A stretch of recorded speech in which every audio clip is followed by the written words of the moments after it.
Queridos irmãos, boa noite, mais uma vez, bem-vindos.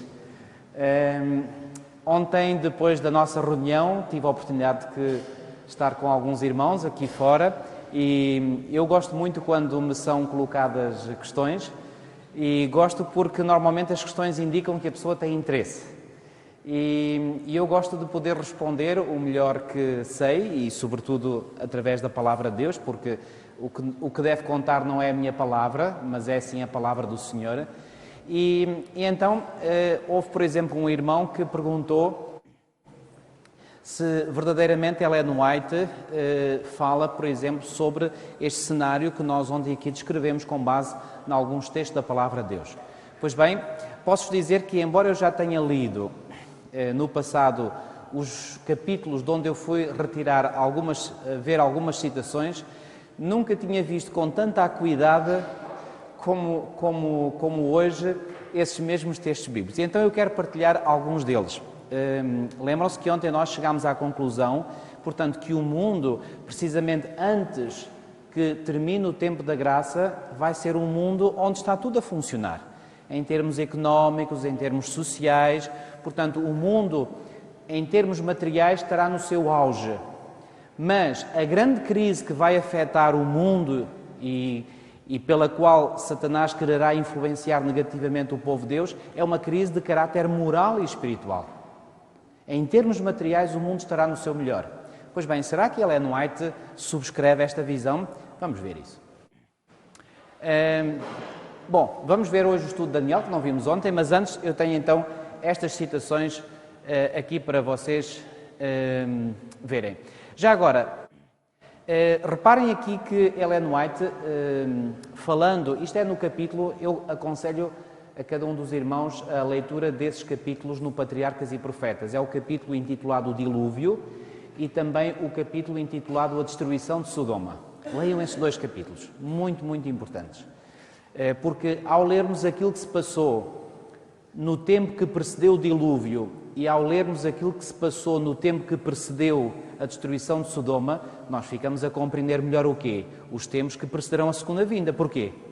Portanto, o dilúvio, capítulo O Dilúvio, Patriarcas e Profetas.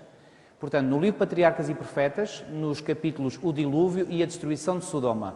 Portanto, nós, ao estudarmos esses capítulos, ficamos com uma noção mais clara daquilo que será o mundo antes da vinda de Cristo. Porquê? Recordo, porque Jesus disse, assim como foi nos dias de Noé, assim será nos dias da vinda do Filho do Homem. Assim como foi nos dias de Ló, assim será nos dias da vinda do Filho do Homem. Pois bem, falando do tempo que precedeu o dilúvio, Ellen White escreveu o seguinte: no meio da corrupção prevalecente, reparem, corrupção a que nível? A nível moral, e iremos ver, prevalecente, Matusalém, que era filho de Enoque, já aqui falámos, Noé e muitos outros lutavam para conservar vivo o conhecimento do verdadeiro Deus e conter, reparem, a onda dos quê? Maus morais. Estão a ver onde é que era o problema, sobretudo? Nos maus morais. A moralidade estava lá embaixo. E então, reparem, esta corrupção prevalecente de que ela fala tem a ver com esta onda dos maus morais. Está claro? Parece muito claro, certo? Enoque repetiu aos seus filhos o que Deus lhe tinha mostrado acerca do dilúvio. Reparem, Enoque, nós vimos que foi o primeiro profeta, segundo Judas 7. E, portanto, ele repetiu aos seus filhos, entre os quais Matusalém, aquilo que iria acontecer, o que Deus lhe tinha mostrado acerca do dilúvio. Ou seja, Ellen White aqui a confirmar aquilo que nós aqui dissemos. Portanto, que Enoque foi um profeta que não apenas profetizou sobre a segunda vinda de Cristo, conforme o apóstolo Judas diz. Esse Judas que escreveu a epístola não é Judas Iscariotes, é o outro Judas, ok? Portanto, ele não apenas falou sobre a segunda vinda de Cristo, mas também sobre os acontecimentos que conduziriam ao dilúvio. Então diz aqui, portanto, e Matusalém e os seus filhos que viveram até ouvir a pregação de Noé ajudaram na construção da arca. Isto é um detalhe. Portanto, isto vem em Patriarcas e Profetas. Eu tirei este texto da nova edição da Publicadora Servir, aqueles novos livros que são bruxados ou encadernados, tem uma capa muito bonita, página 71. Agora reparem, continuaram, falando da geração antediluviana, continuaram com as suas quê? Festas e banquetes de glutonaria. Não parece aquele texto que nós lemos ontem em Tiago 5? Igualzinho. comiam e bebiam. Agora reparem, Ellen White está a falar não do tempo que precedeu a destruição de Sodoma e Gomorra, mas do tempo que precedeu o dilúvio. E este não vem no texto de Mateus. Mas reparem, por comparação do texto de Mateus com o texto de Lucas, Mateus fala apenas dos tempos que precederam o dilúvio. Ló fala dos tempos que precederam a destruição de Sodoma. Mas se ambos estes eventos têm a ver com a segunda vinda de Cristo, então também tem a ver entre eles. E aqui Ellen White diz, plantavam e edificavam. Eu pergunto, se plantavam e edificavam, estava a economia a funcionar, conforme aquilo que eu ontem vos propus? Fazendo planos, reparem bem, fazendo planos a respeito das vantagens que esperavam adquirir no futuro. Quando é que as pessoas fazem planos? Quando há a possibilidade de poder executar esses planos. Porque quando um povo está... Reparem, por que é que eu quero enfatizar bem este ponto? Porque eu não sei o que é que os irmãos pensavam, mas eu, durante alguns anos, eu subscrevi a ideia errada de que o mundo, à medida que ia caminhando para o tempo do fim, ia transformar-se num caos total, portanto, estaria tudo num caos, numa anarquia. Essa não é uma imagem correta, meus irmãos. E aquilo que eu vos estou aqui a apresentar é para que, se eventualmente vós tendes essa imagem vos seja desfeita da vossa mente. Repito, o mundo estará num caos, sim, mas em termos morais e espirituais, em termos materiais, de organização económica e de organização social, estará no seu melhor. Reparem mais uma vez. Plantavam e edificavam, fazendo planos a respeito das vantagens que esperavam adquirir no futuro. E continuaram a mergulhar na impiedade. Estão a ver qual era o problema? A impiedade, ou seja, a moralidade e a espiritualidade estavam em baixo. Num arrogante desafio às ordens de Deus, a fim de mostrar claramente que não tinham medo do ser infinito. Agora, sobre a destruição de Sodoma. Viu-se um lampejo de luz deslumbrante e uma nuvem de glória mais viva do que um relâmpago, desceu do céu e pairou diante da entrada da arca. A maciça porta... desculpem, isto ainda é sobre o dilúvio. A maciça porta, que era impossível de ser fechada por aqueles que estavam dentro, rodou vagarosamente até ao seu lugar, movida por mãos invisíveis. Noé ficou fechado lá dentro e os que rejeitaram a misericórdia de Deus fechados de fora. O selo de Deus estava naquela porta. Deus tinha-a fechado e somente Deus a poderia abrir. E agora reparem na comparação que ela faz. Assim como foi nos tempos de Noé, quando Cristo terminar a sua quê? A sua intercessão pelo homem culpado. Onde é que ele faz a intercessão pelo homem culpado? No santuário celestial, exatamente, no lugar santíssimo. O que é que nós vemos aqui?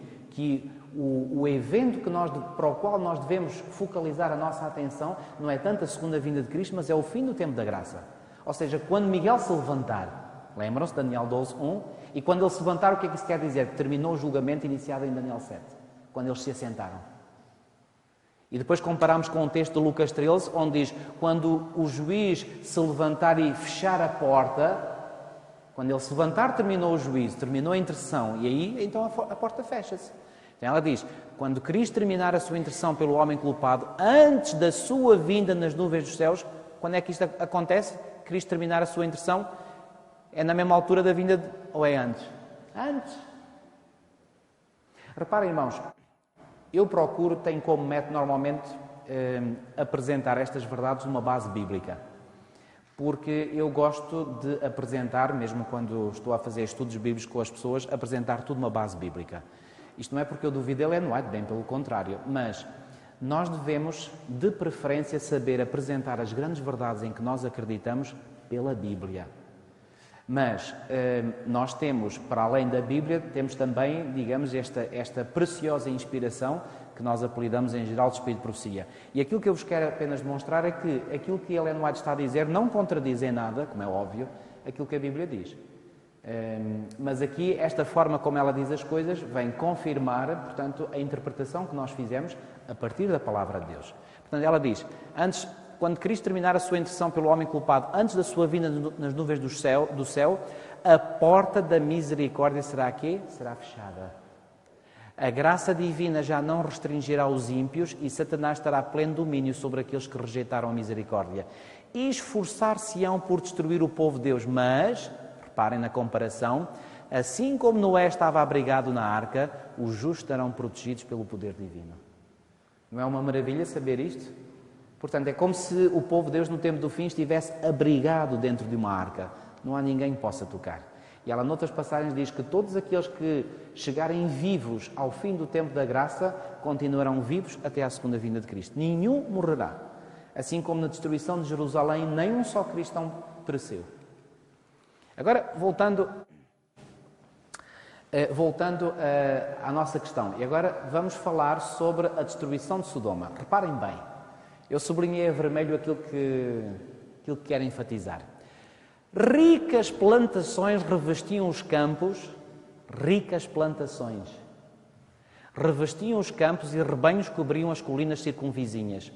A arte e o comércio contribuíam para quê? Enriquecer a orgulhosa cidade da planície. Que orgulhosa cidade da planície é esta? Sodoma. Então reparem, Sodoma era caracterizada por quê? Por ter ricas plantações, ter arte e ter comércio. E isto tudo contribuía para quê? Enriquecer. Pergunto, era uma cidade rica então, Sodoma? Foi isso que concluímos ontem? Foi exatamente. Está Ellen White a dizer algo contrário àquilo que a Bíblia diz? Não, pelo contrário, está a confirmar. Agora reparem, os tesouros do Oriente ornamentavam os seus palácios e as caravanas do deserto enchiam os seus armazéns de coisas preciosas que abasteciam os seus mercados. Os mercados de Sodoma tinham falta de alguma coisa? Tinham falta de nada. Reparem, de onde é que vinham muitas coisas? As caravanas do deserto, os tesouros do Oriente. É interessante que até neste pormenor, hoje vivemos numa altura em que grande coisa vem de onde? Do Oriente também, da China. A gente vai aos nossos mercados, é tudo made in China, made in China, made in China, made in China. É computadores, é televisores, é tudo, é bonecos, é brinquedos, tudo feito na China. Também vem tesouros, entre aspas, do Oriente. Até nisto, só hoje é que eu reparei neste pormenor. Até nisto é igual. Agora reparem, com poucas preocupações ou trabalho, todas as necessidades da vida podiam ser supridas. Quantas necessidades da vida podiam ser supridas em Sodoma? Todas. Faltava alguma coisa em Sodoma? Agora eu pergunto mais uma vez. Se Jesus disse que assim como foi nos dias de Ló, será nos dias da vinda do Filho do Homem, como é que nós podemos esperar que esteja o mundo antes da segunda vinda de Cristo? Faltará alguma coisa? Estará o mundo num caos em termos económicos? Isso é falso, irmãos. Essa visão é falsa. E reparem, nós temos que ser muito cuidadosos naquilo em que nós acreditamos, nós temos uma imagem bem nítida das nossas crenças. Porque aquela linguagem, o mundo vai estar num caos, é uma linguagem muito vaga. E nós podemos, embalados por essa ideia, pensar que está tudo num caos. É um caos universal. É uma anarquia completa. Pois bem, essa imagem não corresponde à verdade. Porque se estivermos à espera que o mundo esteja num caos e numa anarquia completa, nós podemos não estar preparados quando o fim chegar. Porque pensamos, isto, afinal, o mundo ainda não está num caos, está tudo a funcionar bem, então o fim ainda demora. Não, o fim vai chegar quando tudo estiver a funcionar. E se não ainda acreditam, venham ver comigo o que é que ela diz. Com poucas preocupações de trabalho, todas as necessidades da vida podiam ser supridas. E todo o ano parecia um ciclo de festas. Não vimos ontem também que, portanto, os homens no tempo do fim, portanto, se darão às festas, aqueles, sobretudo, mencionados em Tiago 5, portanto, andam nas festas, na matança, etc. Lembram-se? Agora reparem. A abundância que reinava por toda a parte deu origem ao luxo e ao orgulho. A quê? Não lemos em Ezequiel 16:49 que havia quê? Fartura de pão. Eu vos referi, fartura de pão não é só pão literal, é alimento em geral. E eu vos indiquei, hoje, quando nós vamos aos nossos hipermercados, falta lá alguma coisa? Aqui há uns anos atrás, foi em 2005, eu fui ao meu país natal, Moçambique. Fui com a minha mulher, fomos fazer campanhas evangelísticas daquele ministério do pastor Robert Falkenberg, Global Evangelism, que agora se chama Sherim, e fomos lá para uma cidade do interior de Moçambique chamada Chimoio, que ficava relativamente perto da fronteira com o Zimbábue. Imaginem, estávamos em 2005.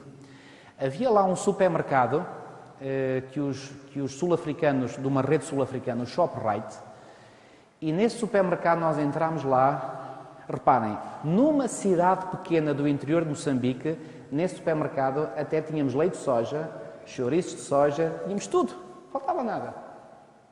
Só que os sacos que predispunham, punham à disposição para nós trazermos as coisas, eram uns sacos assim pequeninos.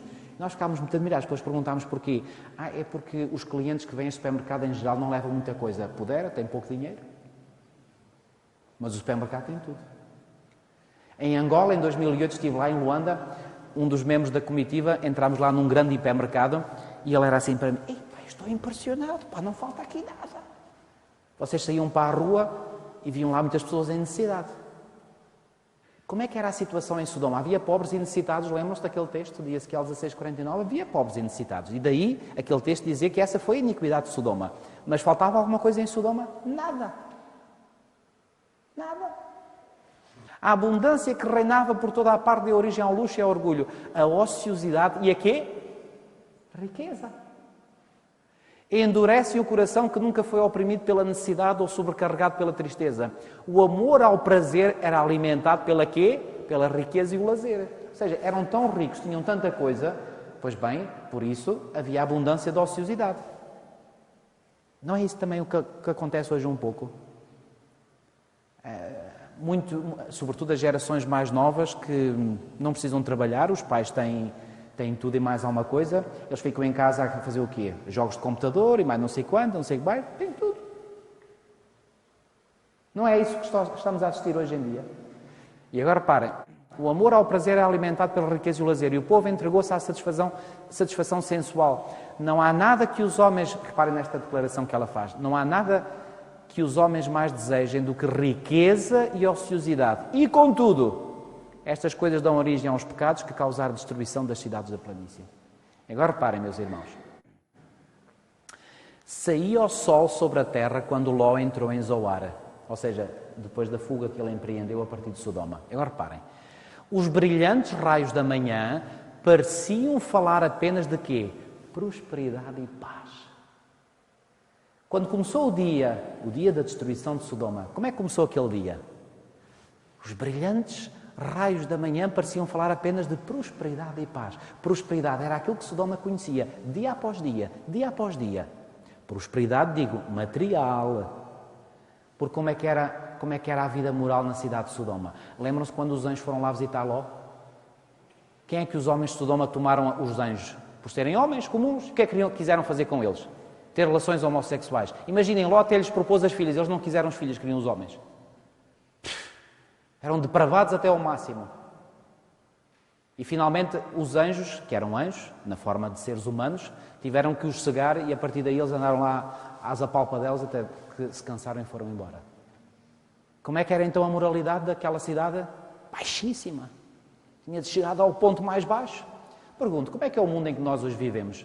Em que há nação após nação, governo após governo, que anda a aprovar a homossexualidade e hoje em dia quase é um erro se nós dizemos mal da homossexualidade. Quer dizer, coitadinhos dos homossexuais, ninguém pode dizer mal deles. E quase as pessoas se sentem mal de dizer da homossexualidade. Quer dizer, qualquer dia a homossexualidade é que passa a ser o normal e a heterossexualidade o anormal. Mas que mundo é este em que nós vivemos? Isto é uma Sodoma autêntica. A propósito, irmão, deixa-me dizer, se há coisa que mais me arrepia, que mais me mete nojo, mas digo com toda a vontade, é a homossexualidade. Mete-me nojo mesmo. Repulsa-me até às mais profundas entranhas que eu tenho. E não venham, por favor, dizer que a homossexualidade não é uma coisa aberrante, porque é aberrante. Totalmente aberrante. Não há palavras para descrever tamanha imoralidade. E isto é o mundo em que nós vivemos hoje. Ninguém venha dizer que eu não posso dizer que a homossexualidade é uma coisa... Eu ainda digo um pouco mais alto. Vivemos num mundo que é semelhante em tudo a Sodoma. E agora reparem. Os brilhantes raios da manhã pareciam falar apenas de prosperidade e paz às cidades da planície. Começou a agitação da vida ativa nas ruas. Começou aquela cidade um novo dia da mesma maneira como tinha começado os dias anteriores? Exatamente da mesma maneira. Vida ativa. Como é que será quando terminar o tempo da graça no tempo do fim? Pois bem, eu posso imaginar. Os comboios vão continuar a levar passageiros dos subúrbios das cidades para as grandes cidades. os metros, os autocarros, os carros, a confusão, o trânsito, os engarrafamentos, vai ser tudo igual. E vocês estão a acreditar que o mundo vai estar num caos? Não pensem nisso, amigos. Porque esse não é o quadro que a inspiração nos traça. E agora reparem. Homens seguiam os seus vários caminhos. Que caminhos? Preocupados com os quê? Negócios. Se eles estavam preocupados com os negócios é porque havia negócios. Se havia negócio, a economia estava a funcionar, sim ou não? Sim. Mais, ou os prazeres do dia, súbita e inesperadamente. Algo que ninguém estava à espera, porque a vida seguia o seu ritmo perfeitamente normal. Súbita e inesperadamente, como se fosse o estrondo de um trovão provindo de um céu sem nuvens. Não havia nada. Ainda se houvesse nuvens que fizesse prever uma tempestade, nada. Céu limpinho. Súbita e inesperadamente, provindo de um céu sem nuvens, desencadeou-se a tempestade. O Senhor fez chover do céu enxofre e fogo sobre as cidades e a fértil planície. Como é que começou o dia em que Sodoma e Gomorra foram destruídas? Normalíssimo. Normalíssimo. A vida corria o seu ritmo normal, tudo normal, os homens cada um a si para os seus negócios, na busca dos seus prazeres, tudo normal. Nesse dia veio a destruição de Sodoma. Uma outra citação no livro O Grande Conflito. Reparem bem. Quando a vida estiver a seguir a sua quê? Rotina invariável. O que é que quer dizer invariável? Que não muda, que é igual. Mas, quando os homens estiverem absortos nos prazeres, negócios, comércio... Alô? Há comércio? Há negócios? E a ambição de ganho, quando é que há ambição de ganho? Quando há a possibilidade de se entrar em negócio, em comércio.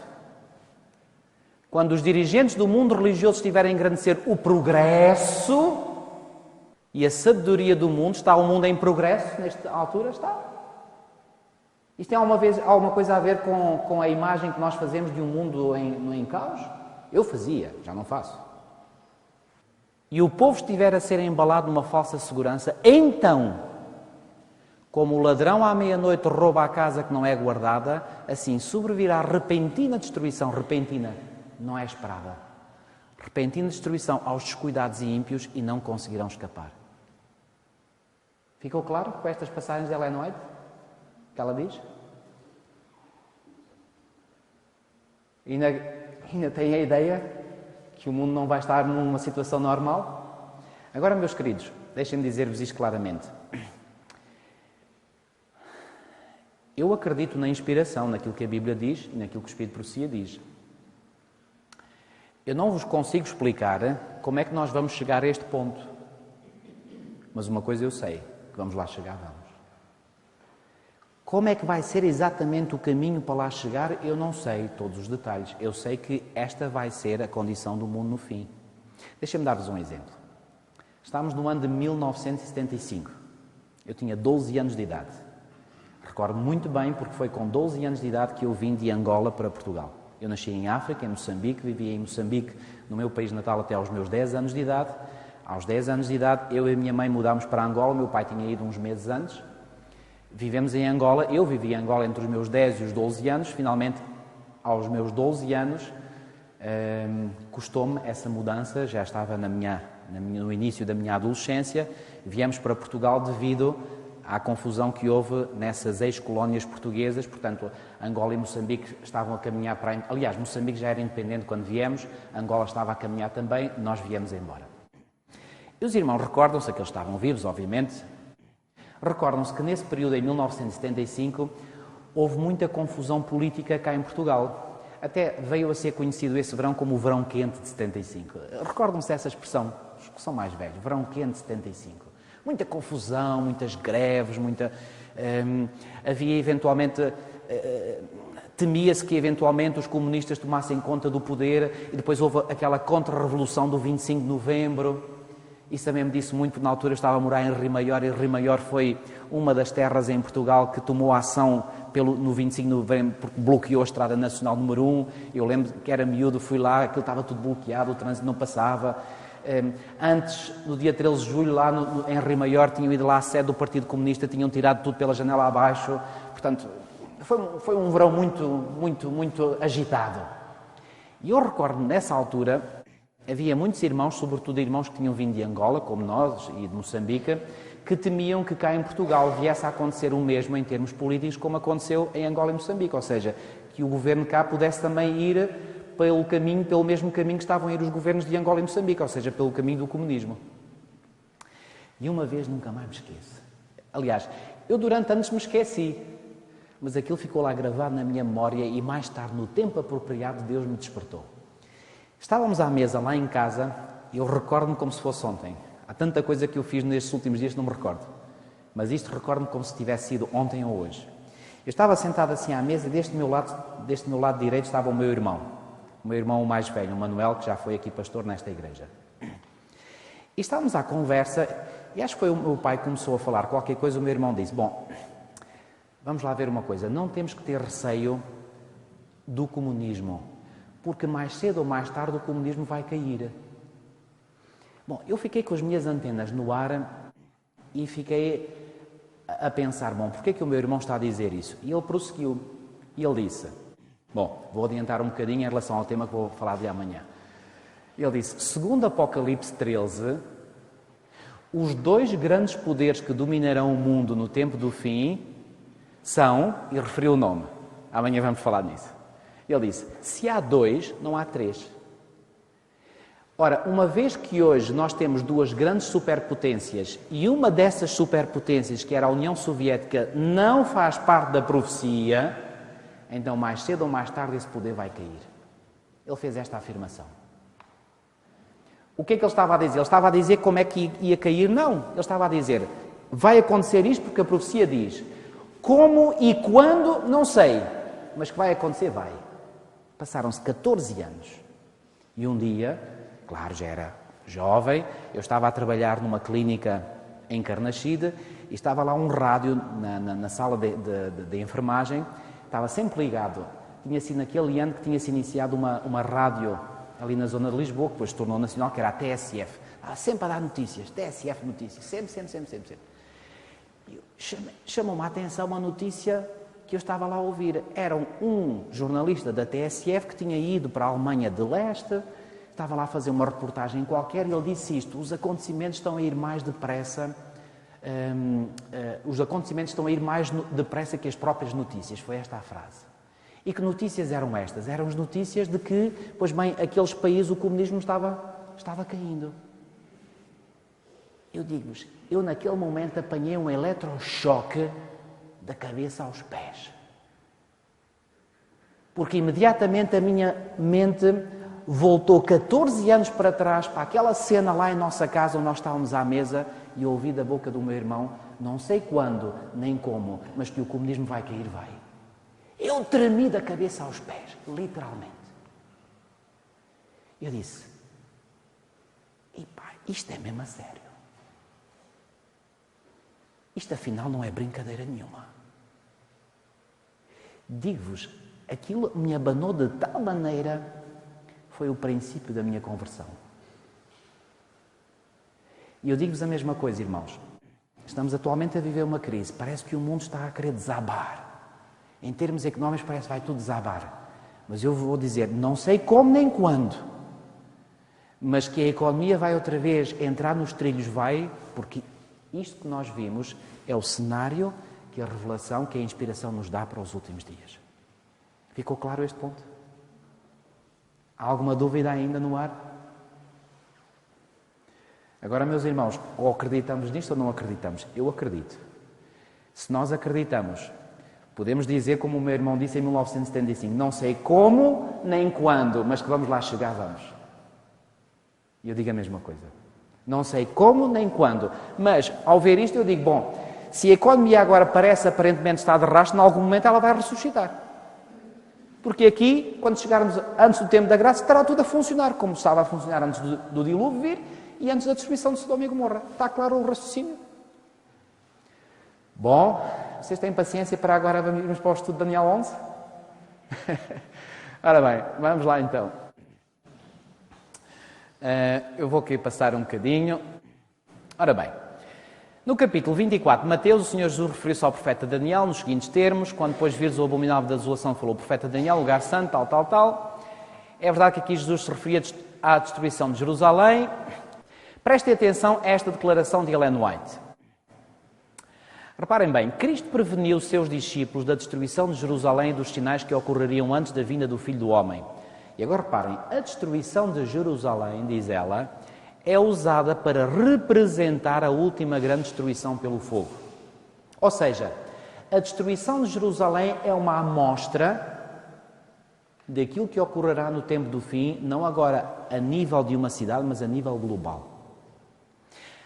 Assim como a destruição do dilúvio foi uma amostra do que acontecerá. Bom, aí foi uma amostra bem significativa, porque foi uma destruição global. E o próprio Jesus ligou à sua vinda, repito mais uma vez, portanto, o acontecimento do dilúvio. A destruição de Sodoma, aí foi uma destruição local, também é uma amostra daquilo que acontecerá no tempo do fim. A propósito, na Epístola de Judas, diz lá que aquilo que aconteceu como Sodoma é um exemplo do fogo eterno que há de destruir os ímpios. A propósito dessa expressão fogo eterno, há expressões em Mateus que também dizem que os ímpios serão lançados no fogo eterno. Que fogo eterno é esse? É um fogo eterno na sua duração? Não, porque se fosse eterno na sua duração, então Sodoma ainda estava a arder hoje. Então como é que nós podemos entender que isso é um exemplo do fogo eterno? Muito simples. Sodoma e Gomorra foram destruídas por fogo? Foram. E foram destruídas como? Pois bem, em 2 de Pedro 2,6 diz que foram destruídas como num instante. Ou seja, rapidamente. Mas voltaram aquelas cidades a ser reconstruídas? Não. Aquela destruição foi para sempre. Houve cidades no passado que foram destruídas, por exemplo, Jerusalém foi destruída pelo fogo no tempo de Nabucodonosor, no ano 586 a.C. Foi Jerusalém reedificada? Foi. Jerusalém foi reedificada. Por exemplo, Babilónia Antiga não foi mais reedificada. Sodoma e Gomorra nunca mais. Mas a localização geográfica onde estavam as cidades de Sodoma e Gomorra, nós normalmente falamos Sodoma e Gomorra, mas havia outras cidades ali também, que foram igualmente destruídas. Pois bem, aquela zona era uma zona de uma planície fertilíssima. Sabem onde é que estavam localizadas geograficamente essas cidades de Sodoma e Gomorra? Onde é hoje as proximidades do Mar Morto. Eu estive lá há pouco mais de 1 ano e meio. Sabem como é que é essa zona? Totalmente desolada. Ou seja, a destruição foi tão grande, destruiu não apenas as cidades e os seus habitantes, mas destruiu inclusivamente aquela região que era uma região riquíssima, fértil, por isso é que eles tinham lá construído aquelas cidades para beneficiar daquela região fértil. Como é que aquela região ficou depois da destruição de Sodoma? Virou a um deserto. Portanto, é uma amostra do que acontecerá no tempo do fim. A destruição de Jerusalém no ano 70 é igualmente outra amostra. Agora reparem, vou aqui passar a uma citação de Ellen White, diz isto: o tempo de angústia em eventos finais. O tempo de angústia que há de aumentar até o fim está muito próximo. Não temos tempo a perder. O mundo está agitado com o espírito de guerra. Agora reparem. As profecias do capítulo 11 de Daniel quase atingiram o seu cumprimento final. É interessante que no sábado eu apresentei-vos aqui citações de Ellen White, onde ela diz que devemos estudar os livros de Daniel e Apocalipse. Mas aqui, numa citação específica que ela tem, ela fala não do livro em geral, mas especificamente do capítulo 11 de Daniel. E, curiosamente, este capítulo é o capítulo menos compreendido entre nós. Eu vou-vos dizer que quando eu estava em Colões, o meu professor do livro de Daniel, porque tivemos uma disciplina que era Daniel, foi o professor Teófilo Ferreira. Vocês devem conhecer, é filho do pastor Ernesto Ferreira. E gostei muito desse professor. Para mim foi um dos melhores professores que eu tive, Teófilo Ferreira. E quando nós começámos essa disciplina, começámos então a estudar em detalhe o capítulo 1 de Daniel, depois o capítulo 2, depois o capítulo 3, depois o capítulo 4, depois o capítulo 5, 6, 7, 8, 9, 10... Quando chegámos ao capítulo 11, eu fiquei a olhar para o professor porque ele disse isto. Bom, uma vez que o capítulo 11 é um capítulo que se presta a muitas interpretações, não o vamos abordar. Vamos passar ao capítulo 12. E passamos ao capítulo 12. E chegámos ao fim daquele curso e eu tinha estudado em pormenor, em detalhe, os 10 primeiros capítulos de Daniel, o capítulo 12 e o capítulo 11 fiquei fechado no dedo. Bom, parece que nem de propósito. Umas semanas depois eu ia entrar na biblioteca e estava lá em exposição, como a biblioteca costumava fazer, os novos livros. E quando eu ia entrar, chamou-me a atenção um livro de um autor que é um professor adventista, que já tinha sido professor em Colões, mas que agora era e ainda é hoje professor na Universidade de Andrews, nos Estados Unidos. Ele é de nacionalidade francesa, Jacques Ducamp. Então estava lá um livro dele e eu apercebi-me que era um comentário ao livro de Daniel. Bom, como vocês podem imaginar, a minha curiosidade foi pegar no livro e ver imediatamente, portanto, o quê? O sumário. Então tinha capítulo 1 Daniel, capítulo 2, e eu... Será que isto diz alguma coisa sobre o capítulo 11? Pois bem, tinha um capítulo que falava do capítulo 11 de Daniel. E então eu não perdi mais tempo, eu fui ler o que é que ele dizia sobre o capítulo 11. E desde esse momento, já lá vão 19 anos, eu fiquei de tal forma apaixonado pela descrição, pela interpretação, pela forma como ele interpreta o capítulo 11, que já estudei muitas outras interpretações, mas nenhuma me satisfaz tanto como esta. E é essa que eu vos vou apresentar. Portanto, eu chamo a atenção para o facto de que há outras interpretações na nossa igreja para o capítulo 11. Mas para mim, esta parece-me a mais consistente e a mais bíblica. Ora bem, eu vou andar um bocadinho depressa, que não quero hoje que saiam daqui muito tarde, mas vamos então ver este estudo do livro de Daniel. Portanto, estudo de Daniel 11. Ora bem, vou-vos mostrar, portanto, como é que é a estrutura literária deste capítulo. Há uma introdução no versículo 1, depois há a menção de um conflito perso-grego nos versículos 2 a 4, conflito este que é nada mais, nada menos do que a repetição daquilo que já disse Daniel 2 e que já disse Daniel 7 e que já disse Daniel 8. Portanto, Babilónia já está para trás, aliás, Daniel 8 já não mencionava a Babilónia, depois menciona a Medo-Pérsia e menciona os gregos. Depois vem Daniel 11, diz a mesma coisa. Portanto, isto ajuda-nos a nos situarmos no tempo. Ou seja, o início do capítulo 11 entra em sintonia com o capítulo 2, 7 e 8 de Daniel. Bom, depois, a maior parte do capítulo 11 fala num conflito entre os reis do norte e os reis do sul, já aqui vos referi previamente. E, finalmente, vem a menção do tempo do fim no versículo 40 e o capítulo termina-se no versículo 45. Ora bem, aqui, na introdução, é feita referência ao primeiro ano de Dario, depois o conflito perso-grego, com a menção de 3 reis persas, depois de um quarto rei rico que faz guerra contra a Grécia, e esse rei, pois bem, pela história e mesmo pela tradição judaica, chegamos à conclusão que é Artaxerxes, de que fala o livro de Esdras, o mesmo Artaxerxes que publicou aquele decreto para a reconstrução de Jerusalém, decreto esse que serviu para o início da profecia das 2300 tardes e manhãs e também das profecias das 70 semanas, cujo ano é, quando é que saiu esse decreto, lembram-se? 457 a.C. Esta é uma data que já vos referi, que mesmo outros estudiosos não adventistas admitem como sendo a data correta. Já vos disse que em Colões uma vez fiz uma pesquisa e fui à procura de autores não adventistas para ver e encontrei 457.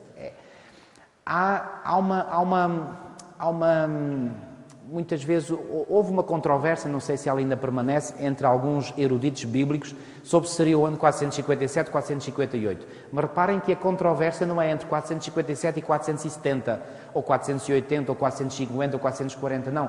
A controvérsia é extremamente limitada, só 2 anos, ou 457 ou 458. Mas há muitas provas que pesam muito mais a favor de 457, razão pela qual, repito, eruditos não adventistas dão esse ano como sendo o ano em que Artaxerxes publicou o seu decreto. Ok? A seguir. Depois fala de um rei poderoso, que é Alexandre Magno, e depois diz que o seu reino se divide em 4 partes. Isto não é nada de novo, porque Daniel 8 fala disto também. Bom, eu quero que vocês entendam sobretudo a essência deste capítulo. Pois bem, depois, nesta parte central do capítulo 11, tem uma menção nos versículos 5 a 8 do rei do sul a atacar o rei do norte. E agora reparem, depois aparece o norte a atacar o sul. depois aparece o sul a atacar o norte, depois o norte a atacar o sul, depois o sul a atacar o norte e depois o norte a atacar o sul. O que é que isto parece? Um ping-pong. Reparem bem, há aqui uma simetria e uma alternância perfeitas. Onde é que está a alternância? Sul ataca o norte, norte ataca o sul ataca o norte ataca o sul ataca o norte ataca o sul. Não há uma alternância perfeita, mas há uma simetria. Aqui temos A, B, C, sul, norte, sul, e aqui temos norte, sul, norte. Isto aqui é simétrico daquela parte. Temos aqui uma simetria perfeita, ok? Depois, no tempo do fim, o que é que nós temos? Temos o sul a atacar o norte, para variar, depois o norte a atacar o sul. Depois, aqui, as coisas começam a mudar um pouco, porque seria de esperar que aqui fosse outra vez o sul a atacar o norte, mas isto já denota uma tendência. É que a tendência para o tempo do fim é que o norte começa a ganhar poder sobre o sul. Vocês dirão, mas o que é que isso significa? Já vamos ver. Agora compreendam só esta estrutura. E depois, finalmente, acontece uma coisa muito estranha que não aconteceu ao longo da história, mas que acontecerá no tempo do fim. O que é isso? É que o sul alia-se ao norte contra o glorioso Monte Santo. E já iremos ver o que é esse glorioso Monte Santo. Ok? E finalmente o capítulo termina com a vitória do Altíssimo e com o fim do norte. Ok? Fiquem com isto na vossa mente. Bom, esta parte é assim um bocadinho maçadora porque estamos aqui a juntar as peças. Isto depois vai ficar tudo muito claro no fim. Pois bem, portanto, aqui, só referir aqui que esta interpretação, portanto, de dizer, por exemplo, Daniel 11.2 diz: eis que ainda 3 reis se levantarão na Pérsia e o quarto, Artaxerxes, será acumulado de grandes riquezas, mais do que todos. Esta interpretação é não somente corroborada pela tradição judaica, mas é igualmente confirmada pela história. Tal como o retrato profético afirma, Artaxerxes de facto distinguiu-se como um soberano de uma riqueza considerável.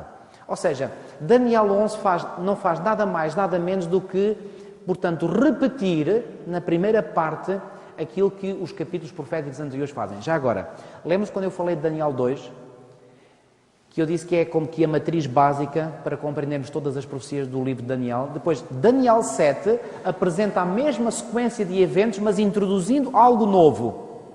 E o que é esse algo novo? Introduz a ideia do, portanto, o evento do julgamento no céu. E diz que esse julgamento no céu ocorre depois do poderio da ponta pequena, que é Roma papal, certo? Portanto, Daniel 7 acrescenta um dado mais que Daniel 2 não tinha introduzido. Depois, Daniel 8 vai repetir a mesma sequência, mas agora vem dar luz. O julgamento no céu corresponde à purificação do santuário, é a luz que lança.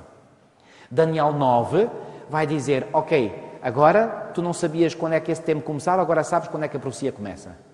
Ao dar a profecia das 70 semanas, que tem um começo na mesma altura da profecia das 2.300 tardes e manhãs. Agora, Daniel 11 vai repetir a mesma coisa, mas vai dar um indício novo que nenhuma das profecias dos capítulos 2, 7 e 8 tinha dado. E esse indício tem a ver com o conflito norte-sul. Ou seja, é importante... Repara, tudo o resto que Daniel 11 diz, nós já conhecemos dos outros capítulos. Mas há aqui um elemento novo. E esse elemento novo tem a ver com o conflito norte-sul. Mesmo assim, neste conflito norte-sul, há uma coisa que nós vamos conseguir identificar. É quem é o rei do norte.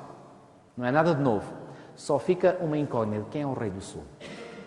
E isso é que é de novo em Daniel 11. Ok? Vamos lá ver. Aqui, portanto, reparem. Após Artaxerxes, o rei ao qual o anjo Gabriel fez alusão ainda mais fácil de reconhecer. A linguagem do anjo, versículos 3 e 4, é a mesma de Daniel 8.8. O bode se engrandeceu sobremaneira e na sua força quebrou-se-lhe o grande chifre. Isto é Daniel 8.8, atenção. E agora reparem o que é que Daniel 11 diz. Reparem, o seu reino será quebrado, quebrou-se-lhe o grande chifre, será repartido para os 4 ventos do céu. Para os 4 ventos do céu. É a mesma linguagem, sim ou não? A mesma linguagem. Isto para dizer o quê? Que Daniel 11 está a repetir o que Daniel 8 já dizia. Ok? Até aqui nada de novo. Trata-se, por conseguinte, do mesmo rei, Alexandre Magno. Estamos aqui em presença da etapa do reino da Grécia, já conhecida dos capítulos 2, 7 e 8 do mesmo livro de Daniel. A etapa seguinte vem, tal como já tinha acontecido no capítulo 8, superficialmente referida, porque o seu reino, ou seja, o rei dos 4 generais sucessores de Alexandre, será arrancado e passará a outros fora de seus descendentes. Se é fora de seus descendentes, tem que ser outro reino. Que outro reino é esse? Pois bem, Roma. Este novo poder não se pode referir a nenhum outro senão Roma. Então, agora vamos ver este conflito norte-sul. O período coberto pelo conflito relatado em Daniel 11 é o mesmo que é coberto pela ponta pequena de Daniel 7 e 8, pelos pés de Daniel 2. E agora vamos aqui fazer uma comparação. Este quadro agora é mais importante. Eu estou a passar mais depressa, que é para nós não ficarmos aqui muito tempo. Reparem bem, no capítulo 8 de Daniel vem a seguinte sequência que vamos comparar com outra sequência de acontecimentos do capítulo 11. No capítulo 8 de Daniel temos a Pérsia, Babilónia já não é referida, temos a Pérsia. No capítulo 11 temos a Pérsia. No capítulo 8 temos a Grécia. No capítulo 11 temos a Grécia. No capítulo 8 temos a seguir à Grécia Roma. No capítulo 11 a seguir à Grécia temos Roma. No capítulo 8 a seguir a Roma vem a Ponta Pequena. No capítulo 11 vem o conflito norte-sul. E finalmente no capítulo 8 é-nos introduzido o tempo do fim e no capítulo 11 é-nos introduzido o tempo do fim. Já viram o paralelismo que há entre os capítulos 8 e 11? Pergunto, esta Pérsia é a mesma que esta? Claro que sim. Esta Grécia é a mesma que aquela? Claro que é. Esta Roma é a mesma que aquela? É. Este tempo do fim é o mesmo que este tempo do fim? É. Então o que é que será isto aqui? Não será o mesmo que isto? Fica evidente. Então, temos aqui o capítulo 11 a repetir essencialmente o que os outros capítulos... Eu estou a repetir esta noção porque é muito importante. A repetir a mesma coisa, mas agora aqui a trazer um elemento novo. E este elemento novo é o conflito norte-sul. E sobretudo o que vai ser novo aqui é isto aqui, sul. Quem é o sul? Bom, vamos ver. É importante que se diga que o rei do norte, tal como descrito no capítulo 11 de Daniel, apresenta importantes pontos em comum com o poder representado pela Ponta Pequena. Vamos ver. Querem ver? O rei do norte tem um comportamento agressivo e usurpador para com Deus, conforme vem relatado em Daniel 11. A Ponta Pequena eleva-se até atingir o exército dos céus, até ao príncipe do exército contra o príncipe dos príncipes. Não vos parece a mesma linguagem? Repara, aqui tem um comportamento usurpador para com Deus, aqui procura atingir o exército dos céus, até ao príncipe do exército contra o príncipe dos príncipes. A mesma coisa. Mais, o rei do norte profana o santuário e o sacrifício diário. A Ponta Pequena deita abaixo o santuário e o sacrifício diário. Não vos parece a mesma linguagem? Se é a mesma linguagem, para descrever o quê? Acontecimentos iguais. Volto a dizer, Daniel 11 está a repetir acontecimentos que já foram referidos em profecias anteriores. Portanto, nada de baralhar as nossas mentes, porque isto é muito simples. Mais, o rei do norte penetra na terra gloriosa, onde o glorioso Monte Santo, expressão simbólica designando a Palestina. Há estes textos que nós vamos ler e será contra a Santa Aliança. Ou seja, esta expressão glorioso Monte Santo é uma expressão simbólica que na Bíblia significa a Palestina. Porquê? Porque era no glorioso Monte Santo que habitava Deus na presença do seu povo. E este glorioso Monte Santo é mais particularmente... Que Monte Santo é? É o Monte Santo onde estava o templo e nesse templo estava o lugar santíssimo e nesse lugar santíssimo estava a presença de Deus. Outras vezes chamado também o Monte Sião. Às vezes as pessoas fazem confusão entre o Monte Sião e Jerusalém. Não são exatamente a mesma coisa, se bem que o Monte Sião estivesse em Jerusalém. Mas o Monte Sião é uma parte de Jerusalém. Jerusalém é mais vasto, o Monte Sião é uma parte específica. Era onde estava o monte. E nesse Monte Sião, onde foi estabelecido o santuário de Salomão, o templo de Salomão, era o mesmo Monte Moriá, onde que Abraão foi oferecer o seu filho Isaque. Muito interessante. Podíamos aqui referir mais uns pormenores interessantes, mas não vamos ficar por aqui. Bom, a seguir. A Ponta Pequena torna-se muito forte para com a terra gloriosa e destruirá o povo santo. Mesma coisa. Como o próprio nome indica, o rei do norte é originário do norte. De onde é que vem a Ponta Pequena? Pois bem, a Ponta Pequena do capítulo 8 de Daniel é originária do norte. Como é que nós sabemos?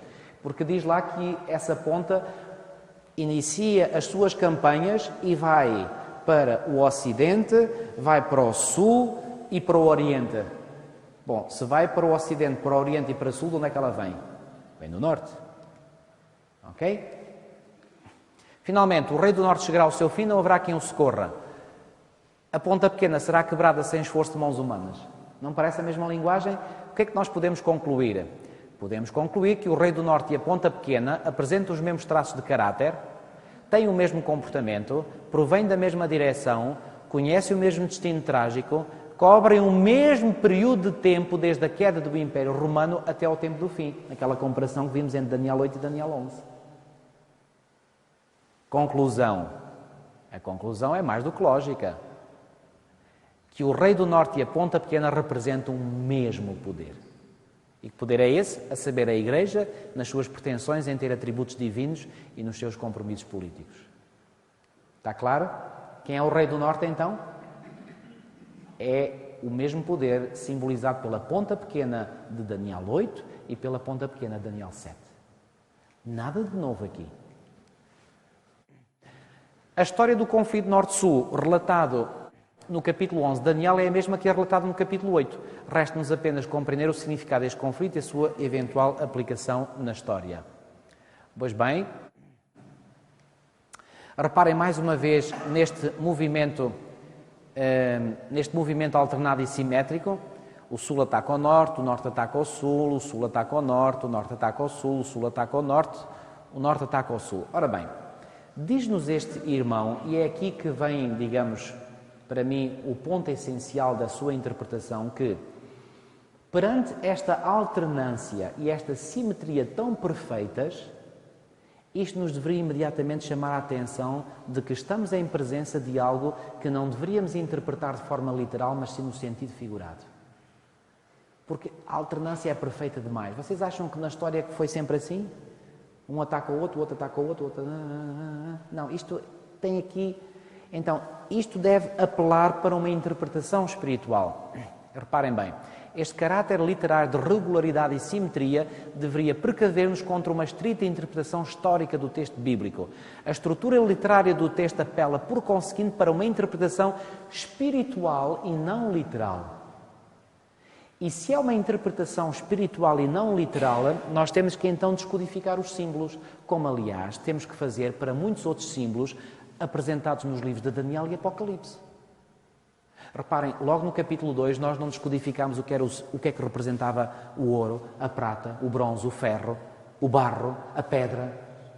No capítulo 7 não descodificámos o que é que significava aquele leão com asas de águia, depois aquele urso com costelas na boca, depois com o leopardo com 4 cabeças, depois aquele monstro com dentes de ferro, unhas terríveis. Descodificámos esses símbolos.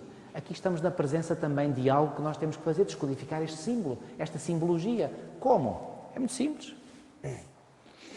Reparem, a expressão Norte-Sul é uma expressão estilística utilizada na Bíblia num sentido simbólico, para exprimir a ideia de totalidade do espaço terrestre. Vocês dirão, mas como assim? Eu vou-vos dar um exemplo. Reparem, no Salmo 89, 11 e 12 diz assim: Teus são os céus, tu a terra, o mundo e a sua plenitude, tu os fundaste, o norte e o sul, tu os criaste. Reparem que aqui diz o mundo e a sua plenitude, e depois repete o norte e o sul. Na poesia hebraica há muitas vezes esta repetição de termos diferentes para exprimir a mesma ideia. Portanto, este norte e o sul representam o mesmo que o mundo e a sua plenitude. Outro texto: a minha espada sairá da bainha contra todo o vivente, desde o sul até ao norte. O que é que quer dizer a expressão desde o sul até ao norte, todo o vivente? O que é que isto já nos deve começar a pensar? Que o conflito norte-sul é um conflito de características universais. Seguir. Além disso, na tradição bíblica, a referência ao norte, assim como a referência ao sul, está carregada de um sentido espiritual preciso. Isto certamente é algo que vocês nunca vos tinha chamado a atenção, mas que vocês agora vão ver e compreender perfeitamente. Reparem. Os profetas viam o mal e as ameaças do perigo surgirem do norte. Reparem, por exemplo, neste texto de Isaías 14:31. Uiva à porta, grita à cidade, tu, ó Filístia, toda treme, porque do norte vem fumaça. O que é que isso significa? Vem destruição. Não sei se vocês estão a conseguir visualizar na vossa mente o mapa da Palestina. Vamos imaginar, aqui é a Palestina, aqui é o mar Mediterrâneo, e mais ou menos aqui a algures ficava a Babilónia, aqui, portanto, nesta direção. Aqui é o deserto da Arábia, aqui Babilónia. Quando os babilónios vieram invadir Jerusalém, eles não vieram assim, porque tinham que atravessar o deserto. Eles seguiram o mesmo caminho que Abraão, quando saiu de Ur dos Caldeus, que foi até Arã, que era lá em cima, e depois de Arã entraram em Israel pelo norte. Portanto, na mentalidade do israelita de antigamente, a ameaça vinha do norte. Portanto, imediatamente o norte começou a ser associado a algo que não é muito bom. Mas é que há este texto também, olha, ainda não é este, mas vamos ver. Disse-me o Senhor, do norte se derramará o mal sobre todos os habitantes da terra. O que é que Deus estava a dizer através do seu profeta Jeremias? Que era do norte que haveria de vir o mal sobre Judá. E veio através das tropas de Babilónia. O habitante de Israel sabia que os exércitos babilónios vinham do norte, daí que na mentalidade judaica, Babilónia, o poder usurpador de Deus, tenha sido rapidamente associado ao norte. Ou seja, quando se falava de norte, imediatamente se pensava em Babilónia. Mas, deixa-me só ler esta parte aqui. É verdade que esta simbologia encontrava no Antigo Médio Oriente um terreno favorável, uma vez que, segundo a mitologia cananeia, era no norte que residia o deus Baal, ainda para piorar mais as coisas. Ou seja, os judeus sabiam que os pagãos acreditavam que o deus Baal residia no norte. O que é que isto tem a ver com a linguagem bíblica? Olhem aqui. Isaías, no capítulo 14 e no versículo 4, olha o que ele diz. Tu dizias no teu coração, a referir-se a Satanás, eu subirei ao céu, acima das estrelas de Deus, exaltarei o meu trono, e no monte da congregação me assentarei, nas extremidades do norte. Onde é que Satanás se queria instalar? Nas extremidades do norte. Os pagãos acreditavam que o deus Baal residia no norte. Acham alguma semelhança? Interessante. Ou seja, para o judeu, o norte tinha uma carga totalmente negativa. Portanto, nas extremidades do norte, serei semelhante ao Altíssimo. Ora bem, por outro lado, o sul simboliza na tradição bíblica o poder humano sem Deus. A referência ao sul é associada ao país do Egito. Esta é a novidade no capítulo 11 de Daniel. E o Egito faz lembrar das asserções orgulhosas de negação de Deus feitas por Faraó. Em esse 5.2 encontramos este texto. Quem é o Senhor para que lhe ouça eu a voz e deixe ir a Israel? Quando Moisés e Arão se apresentaram diante de Faraó para deixar sair o povo de Israel, disse, quem é o Senhor? Ellen White, ela própria, diz que esta afirmação de Faraó foi uma afirmação que denotava ateísmo. A nação do Egito era uma nação ateia por excelência, ou seja, era um poder humano sem Deus. Já estão a compreender então qual é o significado espiritual do sul? Por conseguinte, os profetas interpretam toda a tentativa de aliança com o Egito como a expressão da confiança na força humana e por isso mesmo como uma negação de Deus. Reparem, ai dos que descem ao Egito em busca de socorro e se distribuem em cavalos, que confiam em carros porque são muitos e em cavaleiros porque são muito fortes, mas não atentam para o santo de Israel nem buscam ao Senhor, pois os egípcios são homens e não deuses, os seus cavalos carne e não espírito. Reparem, descem ao Egito em busca de socorro, não buscam ao Senhor. Ou seja, não se quer saber de Deus para nada e vai-se à procura do apoio e da força humanos. É isso que simboliza o sul. A propósito, sabem que em Apocalipse 11 veio uma profecia, não temos tempo de ver isso, que fala de Babilónia e fala também de Sodoma. E Ellen White também comenta isso.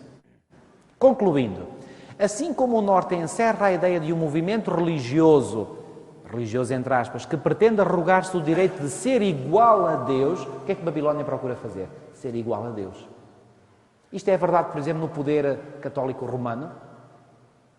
Tem a Igreja Católica Romana, o papado, a pretensão de estar no lugar de Deus? Absolutamente. Tem isto alguma coisa a ver com o espírito babilónico? Claro que tem. E o Sul? O Sul é um movimento humano que nega Deus. Venha ao diabo e escolha qual o melhor. É que um quer estar no lugar de Deus como se fosse Deus, e é humano. O outro não quer saber de Deus para nada, confia nele próprio. Isto é que é o Norte e o Sul. E estes dois poderes têm andado em luta ao longo da história. Querem ver? Vamos aqui avançar um bocadinho mais. A interpretação histórica deste conflito não é fácil. Vamos ver aqui só alguns exemplos.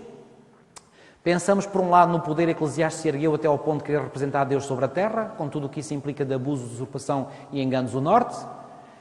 Por outro lado, nos movimentos, pensamos por outro lado nos movimentos filosóficos e políticos que quiseram negar a existência de Deus para recorrerem apenas à política e à razão humana. Isto é o Sul. Muito bem. Exemplo do poder do Norte.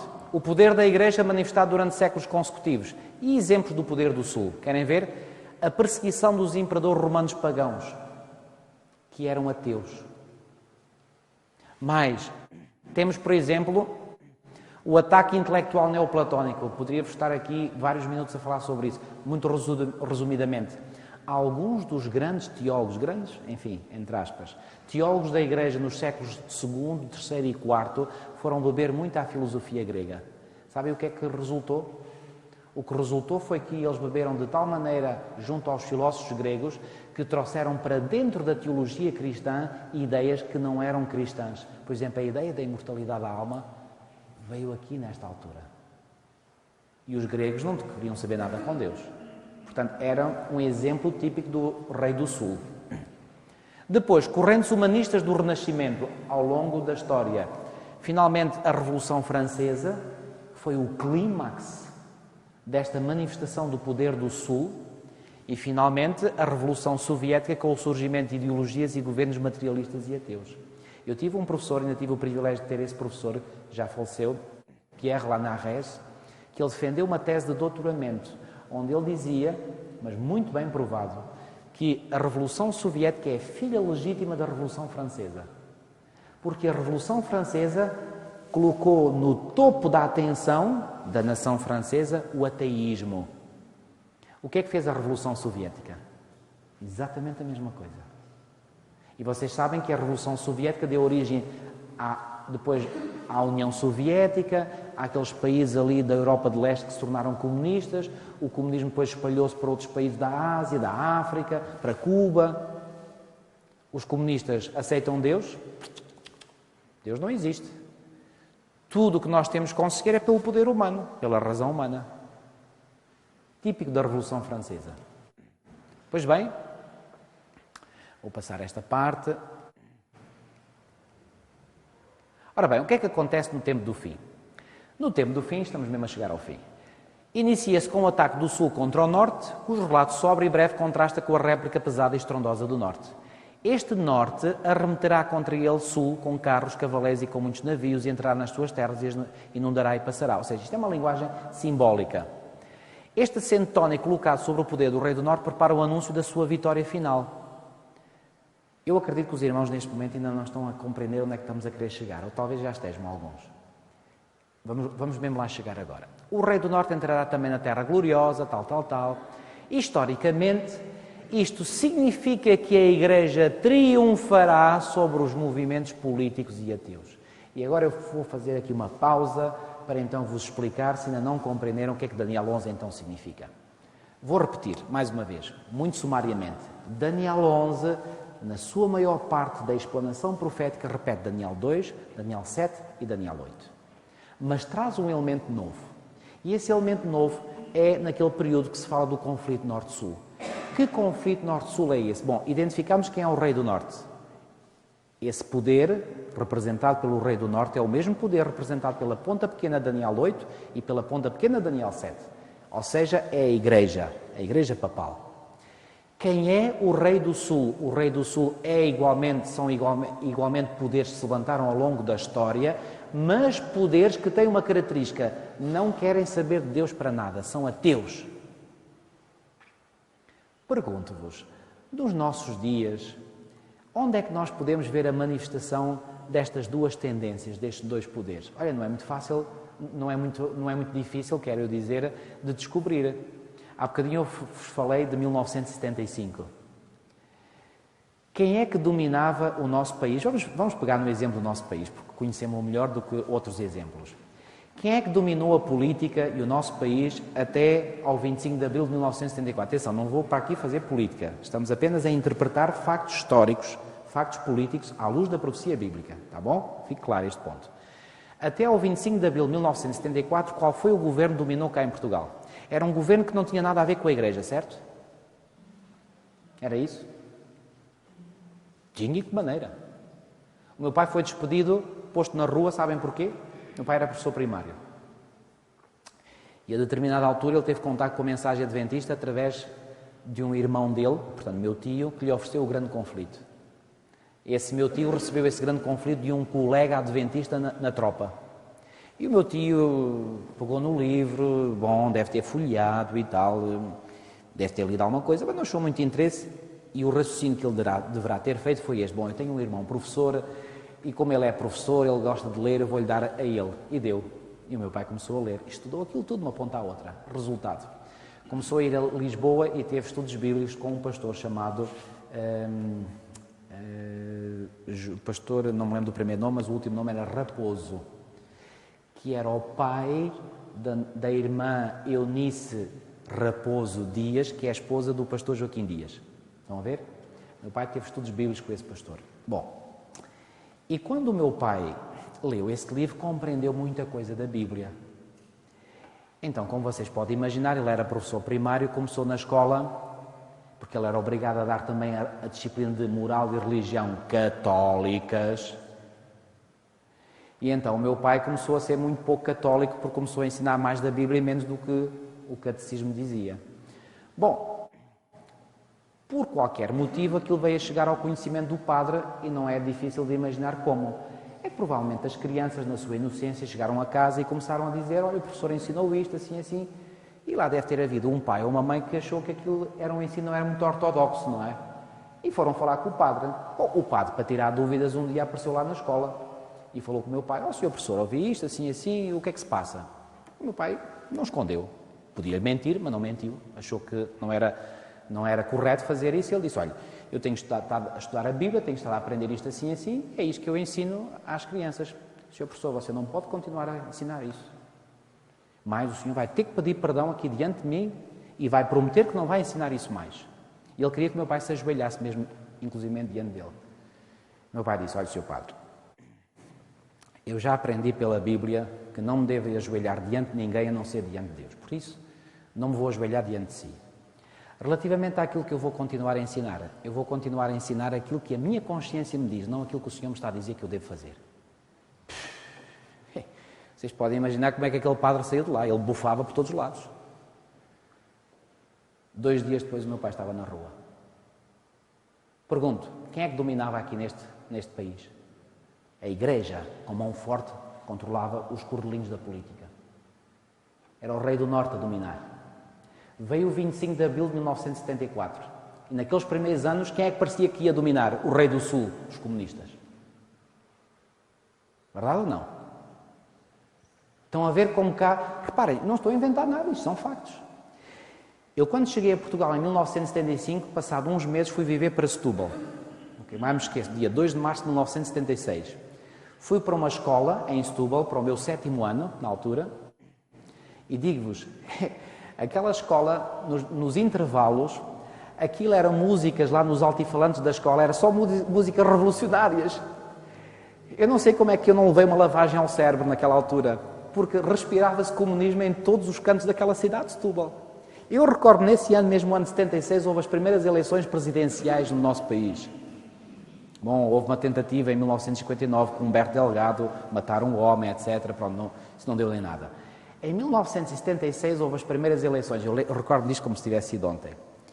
E, só para vocês ficarem com uma ideia de como é que era Setúbal, o então general Ramalhianos, que ainda é vivo, ganhou em todos os distritos do país, exceto num, distrito de Setúbal, onde ganhou o Hotel Saraiva de Carvalho. Setúbal foi um distrito mais vermelho que havia, e eu passei a minha adolescência nesse mesmo distrito. A propósito, deixa-me dizer que fiz alguma amizade com alguns comunistas, porque eu estava rodeado deles por todo lado, e alguns eram boas pessoas.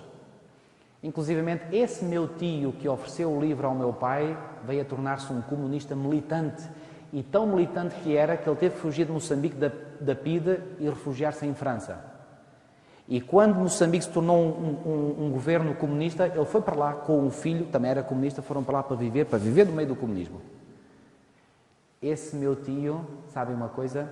Veio a batizar-se quase no final da sua vida. E sabem onde? Na vossa igreja de Vila Nova de Monsarres. No dia 26 de maio de 1990. A outra igreja ali pequenina em baixo. Nunca mais me esqueci disso. Estava, sim senhora. Ajudei a descê-lo ao batistério. E foi o meu irmão que o batizou. Foi uma vitória enorme para a nossa família. Bom, mas eu a dizer, reparem que onde é que está hoje o poder dos comunistas? Já se aperceberam disso? Será que isto tem alguma coisa a ver com a profecia? Bom, se esta interpretação estiver correta, e eu acredito que está, o que é que isto nos indica? Que à medida que nos aproximamos do fim, esse poder do Rei do Sul vai enfraquecendo cada vez mais, e quem é que vai ganhando cada vez mais ascendência? Outra vez o Rei do Norte. Mas agora sabem uma coisa? É que ainda não chegámos mesmo ao fim. E agora vou terminar com isto.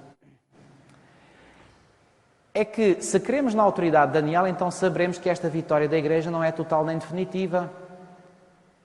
Uma segunda campanha é lançada, o Rei do Norte avança até ao extremo sul, a Egito, seguida a Líbia, da Etiópia. Nesse momento, rumores serão ouvidos do Oriente e do Norte, ou seja, do Nordeste, da Palestina, se tiverem em conta que o Rei do Norte se encontra na Etiópia, isto, claro, em linguagem simbólica, o que o leva a subir nessa direção. Ele está furioso, as suas intenções são claras, destruir e exterminar.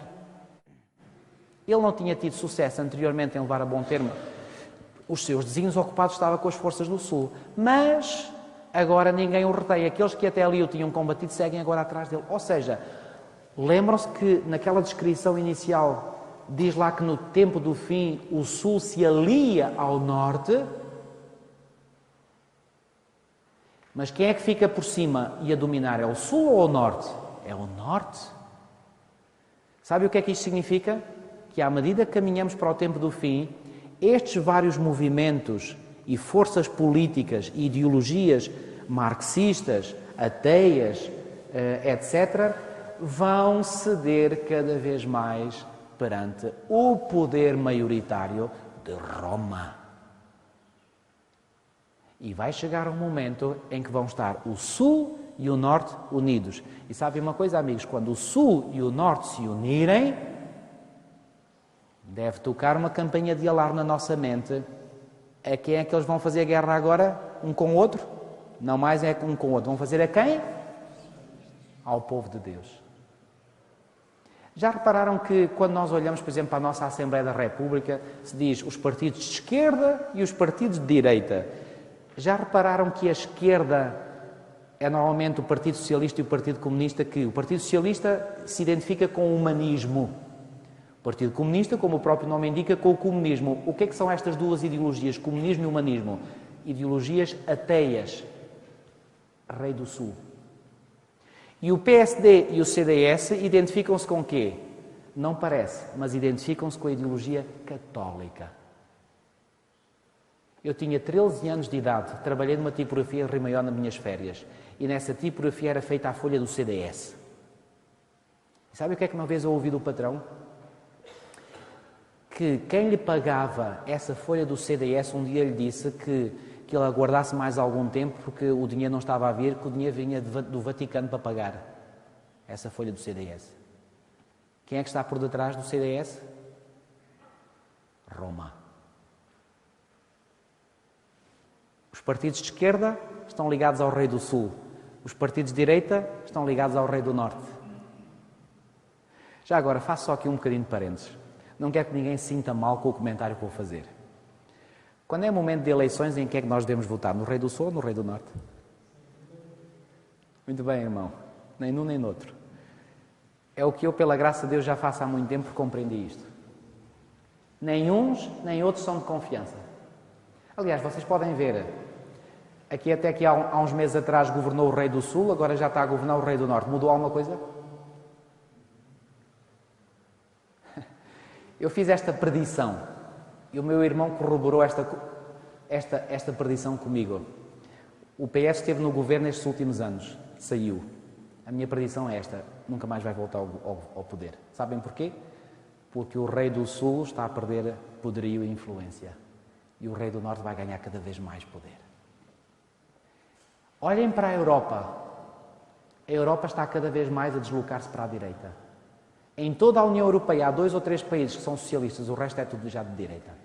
O que é que isto indica? Que a profecia de Daniel 11 está correta. O Rei do Norte cada vez a ganhar mais ascendência. E finalmente os outros. Conhecem aquele provérbio que diz: se não consegues vencê-los, alia-te a eles. Quando os do sul virem que já não têm mais hipóteses, vão pedir esmolinhas ao rei do norte e vão se aliar com eles. E quando eles estiverem unidos, irmãos, enquanto nós vimos os nossos deputados ali na nossa Assembleia da República, os de esquerda e a direita, a brigarem uns com os outros, nós estamos bem. Bem, entre aspas. Quando eles começarem a ficar muito amiguinhos, cuidado, vem borrasca. Borrasca para o povo de Deus. Já entenderam agora o que é que Daniel 11 quer dizer? Faz sentido ou não faz sentido nenhum? Faz. Pela primeira vez o Norte e o Sul encontram-se aliados um ao outro. Os povos do Sul reconhecem o Norte como o seu chefe e seguem-no num último ataque contra quem? O glorioso Monte Santo. Eu vos disse que esta expressão glorioso Monte Santo refere-se à Palestina. Quem é que morava na Palestina? O povo de Deus. Então, em termos simbólicos, o que é que isto significa? O ataque contra o glorioso Monte Santo significa o quê? Um ataque contra o povo de Deus. Quem é que vai fazer isto? Todo mundo que agora está unido vão fazer um último ataque contra o povo de Deus. Nos Estados Unidos, já uma vez li um artigo de um irmão nosso, o Partido Democrata identifica-se mais com o Rei do Sul, o Partido Republicano mais com o Rei do Norte, apoia a extrema-direita protestante, dura, lá dos Estados Unidos. Vão-se eles unir? Completamente. Para terminar, conclusões finais. No tempo do fim, poderes que se antagonizaram durante séculos se unirão. Essa união será liderada por quem? Já aqui disse e volto a repetir, pelo Rei do Norte. O poder que se opõe se levanta contra tudo o que se chama Deus ou é objeto de culto, a ponto de assentar-se no santuário ostentando-se como se fosse o próprio Deus. Como se fosse o próprio Deus. Isto é espírito que é do Rei do Norte, já vimos. De Babilónia, que está no lugar de Deus. Dessa união de poderes outrora antagónicos resultará uma coligação que intentará fazer guerra com grande furor, é a expressão bíblica que está lá em Daniel 11, com grande furor, em Daniel 11:44, contra o povo de Deus. E porquê? Porque este da sua terra emitiu rumores. De facto, os sábios entre o povo ensinarão a muitos. Que rumores são estes? É que o povo de Deus começa a ser incómodo. E como o povo de Deus está a ser incómodo para estes poderes, eles agora sentem que o povo de Deus é uma ameaça comum para eles. E se é uma ameaça comum, há que se unir, há que unir forças para agora ir em luta contra esses desgraçados que estão a falar demais. E o que é que acham que o povo de Deus está a fazer ao falar demais? Está a pregar o Evangelho. Olhem aqui. O povo de Deus fará ouvir os seus rumores pregando este Evangelho do Reino por todo o mundo, para testemunho de todas as nações. Vocês acreditam que isto vai ser uma realidade? Eu acredito, sabem porquê? Porque foi proferido pelo Senhor Jesus Cristo. E tudo aquilo que o Senhor Jesus Cristo profere, não falha. Vocês dirão, mas como é assim? Mas a nossa igreja parece que está morta, parece que a gente não faz nada. Vocês acreditam que esta igreja que está aparentemente morta vai pregar o Evangelho a todo o mundo? Eu acredito de todo o coração. Está morta, vai ter que ressuscitar. Que remédio. E quem não ressuscitar, depois bem está mal. A propósito, não desanimem, porque a nossa igreja já está cumprindo esta função em todo o mundo. Eu às vezes quando ouço notícias ou leio notícias sobre aquilo que a nossa igreja está a fazer em termos de pregação do Evangelho, eu até me arrepio às vezes. Irmãos, fiquem mais atentos, porque este é um sinal determinante para nós sabermos que estamos a aproximar-nos do tempo do fim. A nenhum outro sinal o Senhor Jesus ligou o fim do mundo como aquele sinal que diz: este Evangelho será pregado para servir de testemunho a todas as nações e é então que virá o fim. Vocês acreditam que o Evangelho está a ser pregado em todo o mundo? De várias formas, pela rádio, pela televisão, pela internet, em campanhas, grandes campanhas, pequenas campanhas, em todo lado. Há pouco tempo, nas Ilhas de Salomão, lá no Pacífico, um pregador adventista de Craveira foi lá, foram milhares, até o próprio Primeiro-Ministro assistiu às campanhas adventistas. Na América Latina está em fogo. Agora, esta primavera árabe que começou agora no início deste ano, ouviram falar desta expressão primavera árabe? Viram estas revoluções sociais que já levaram os ditadores da Tunísia, depois do Egito e agora da Líbia? O Gaddafi estava há 42 anos no poder, foi varrido em questão de meses. O que é que isto significa? Significa que grandes revoluções estão a acontecer neste país, sabem para quê? Para abrir as portas para o Evangelho penetrar nessas nações, porque há almas sinceras nesses países. E sabem que A Primavera Árabe começou em dezembro do ano passado e sabem que foi mesmo nesse mês de dezembro que a nossa Conferência Geral abriu um canal da Hope Channel, que é a televisão mundial adventista para os países árabes. Foi em dezembro. Será coincidência? Para mim não é coincidência. No momento em que a Igreja de Deus se apronta para começar a pregar em força o Evangelho para esses países, nesse mesmo mês inicia-se uma série de revoluções nesses países. Será por acaso? Meus amigos, para mim não é por acaso. E desde que começou esse canal adventista, são centenas e centenas e milhares de e-mails de muçulmanos a pedir: queremos saber mais da Bíblia, queremos estudar a Bíblia. Muçulmanos! Não são cristãos, muçulmanos querem aprender da Bíblia e de Jesus Cristo. O que é isto, irmãos? Eu arrepio-me quando leio estas notícias. Deus está a trabalhar poderosamente através do seu Espírito Santo. E vai chegar um momento em que estes poderes vão se aperceber que há um povo neste mundo que está a falar demais e está a emitir rumores demais. Então há que unir forças para ir contra esse povo. Mas sabem como é que a profecia acaba? Acaba desta maneira. Diz que armará as suas tendas palacianas entre os mares, isto é o mar Mediterrâneo e o mar Morto, ou seja, os dois limites extremos do país de Israel contra o glorioso Monte Santo. O povo de Deus sentir-se-á cercado de todos os lados sem qualquer possibilidade de fuga. A salvação só poderá vir de cima, mas a derrota total e definitiva virá sobre o rei do norte, mas chegará ao seu fim e não haverá quem o socorra.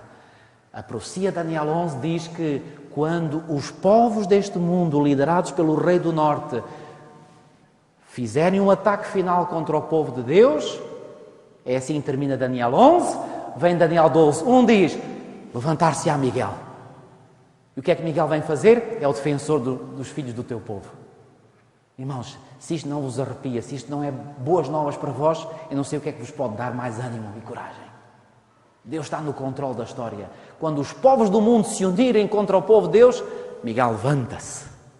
E quando Miguel se levantar, cuidado. Meus amigos, estamos do lado do vencedor.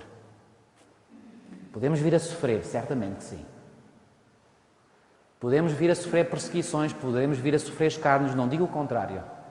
Mas se formos perseverantes no Senhor, iremos ser vencedores com Ele.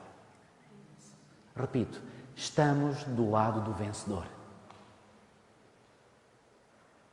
Estamos, eu gosto de dizer esta expressão, condenados à vitória. Onde estamos nós no cumprimento profético de Daniel 11? Repito aquela citação de Ellen White. O tempo de angústia que há de aumentar até o fim está muito próximo. Não temos tempo a perder. O mundo está agitado com o espírito de guerra. As profecias do capítulo 11 de Daniel quase atingiram o seu cumprimento final. Fiquem atentos.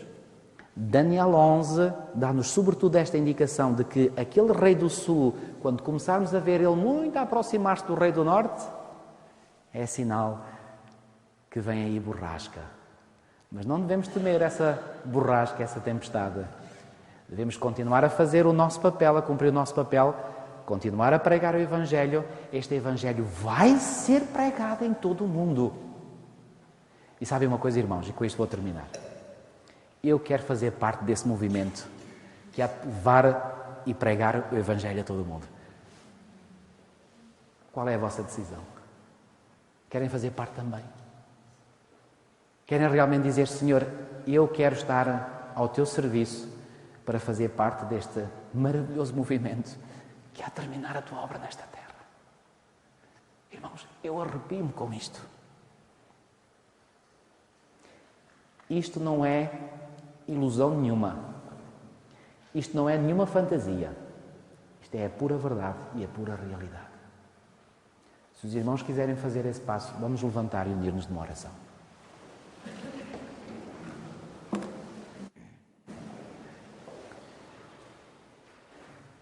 Senhor nosso Deus, nosso Pai, a Tua santa palavra impõe-se à nossa mente e à nossa consciência.